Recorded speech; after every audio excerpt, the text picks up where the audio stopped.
Praise the Lord friends. இன்றைய தினத்திற்கான நீதிமொழியாரின் நீதி வசனம் அது நீதிமொழிகள் 3வது அதிகாரம் 2வது வசனம். நீதிமொழிகள் 3:2. அவைகள் உனக்கு நீடித்த நாட்களையும் தீர்க்க ஆயுசையும் சமாதானத்தையும் பெருக பண்ணும். இந்த நீதிமொழிகளை நீங்கள் கற்று தேர்ந்தால் என்னவெல்லாம் உங்களுக்கு பலன்கள் கிடைக்கும் அப்படிங்கிறத பற்றி தான்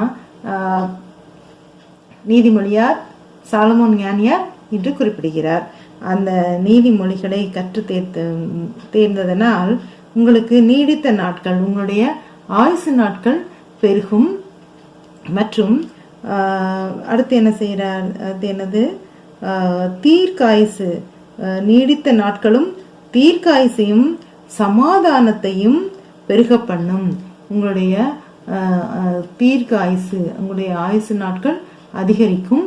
சமாதானம் உங்களுடைய வாழ்க்கையில், உங்களுடைய வழிமுறைகளில், உங்களுடைய குடும்பங்களில் இந்த நீதிமொழிகளை கற்று அவைகளை செயல்படுத்தினால் உங்களுடைய குடும்பங்களில் சமாதானம் பெருகும் அப்படின்னு சொல்லி நீதிமொழியார் இன்று நமக்கு அறிவுரை வசனமாக குறிப்பிடுகிறார்.